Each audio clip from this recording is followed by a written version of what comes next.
Hi everyone, it's Jeremy here. My webcam's on the blink, but hopefully you can just about make me out. Today we're going to look at conditional execution in Python. This is one of the basic building blocks of imperative programming, the notion that we can conditionally select which statements to execute based on Boolean conditions.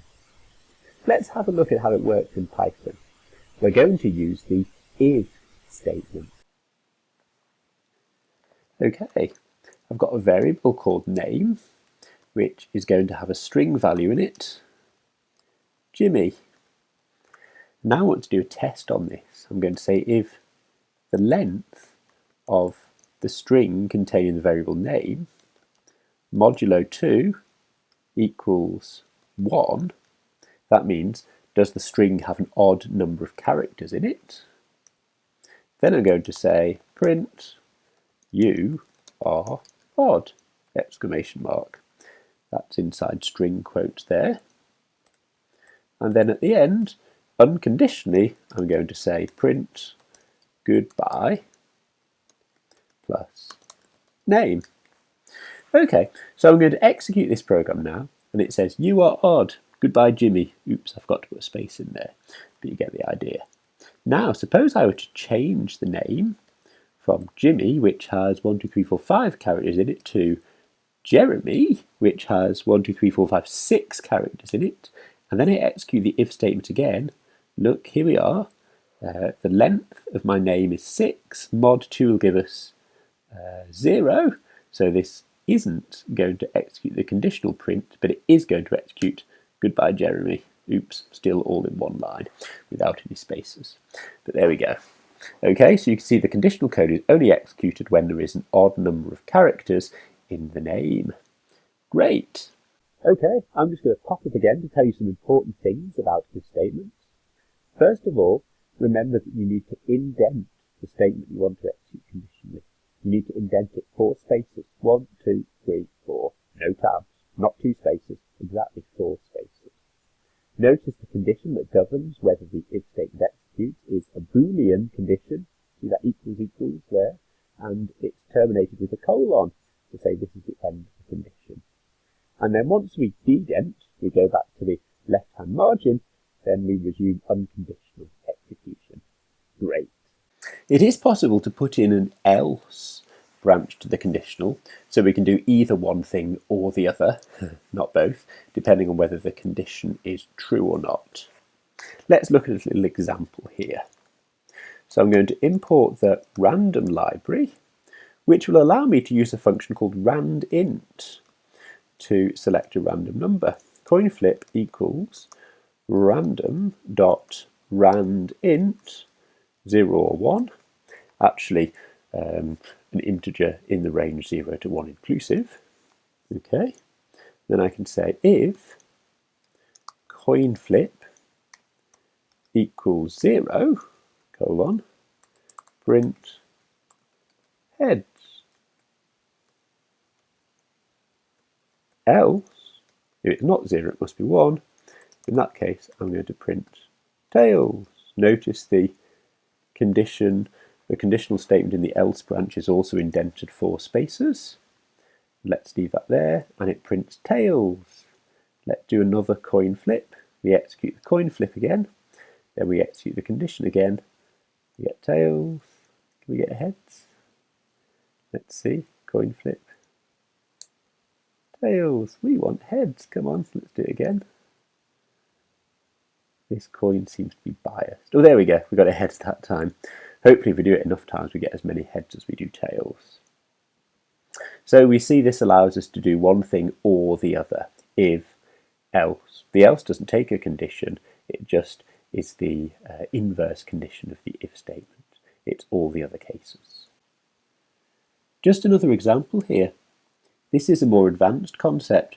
You can put more than one statement in a conditional, and in fact you can nest one conditional statement inside another.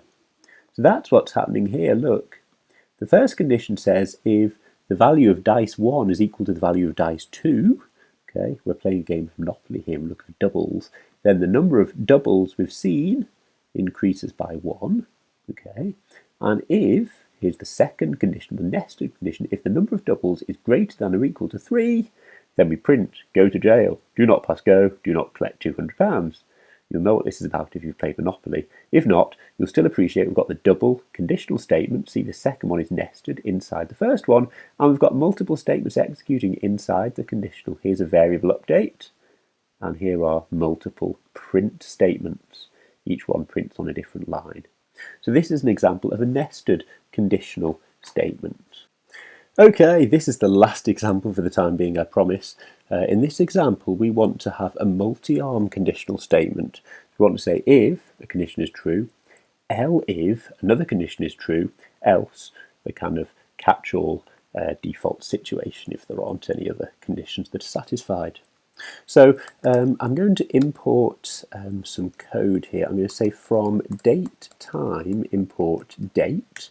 This is a useful function that allows us to say date.today, which will tell us what the day is. So you can now see I'm writing this on the 19th of June 2020. And you also say date.today.weekday, and it gives you back a number to say what day of the week it is. Okay, and we can actually turn that number into the name of the weekday. I can say from calendar import day name, and I can say day name, this is a list here, day name 0, which gives me a Monday, day name 4 should be a Friday, 5 is a Saturday, and 6 is a Sunday. I wonder what 7 is. There shouldn't really be a 7th one, should there? There we go. It says it's an error because the day names range from 0 to 6. Great. So I can do these things. So now what I can say is this. I can say today equals, what was it? Equals date.today.weekday. And then I can say name equals day name today. Right, so here's my multi-arm conditional statement. So I'm going to say if name 0, the first character of name, is equal to s, then I'm going to print it's the weekend. Oh, now because I'm saying it's with an apostrophe, I probably need to put a backslash before that so the whole thing becomes a string and doesn't get terminated early. Right, so there's my first condition, and then I'm going to say if name 0 equals f, so if the name starts with an f, Monday, Tuesday, Wednesday, Thursday, Friday, that's right. I'm going to say print, cheer up, it will soon be the weekend. That's gone onto a new line, but I think that should be okay. Else, print, just another boring day. Okay, great. So, when I execute this now, it should say, cheer up, it will soon be the weekend, because it's Friday. And it does! Isn't that brilliant? If I were to wait for 24 hours and do it again, it would probably say, it's the weekend, which is brilliant. If I wait a very long time to next week, it would say, just another boring day. So this is the multi-arm condition statement here. You see we've got our first condition after the if. Then we have a second condition. This is elif. And there's the second condition there, again, terminated with the colon. And then else, this is the statement that executes if none of the conditions above are true. These are executed one by one. Only one of these is executed if name 0 equals s, and that works. Then we just ignore the rest of the conditionals and the else, and we carry on executing unconditionally down at the bottom. Brilliant. So any one of these arms will execute, but only one, exactly one of them will execute. And if none of the conditions are true, the else arm will execute, and then we'll fall through to the unconditional code afterwards. So there we are. That's conditional execution in Python using if statements.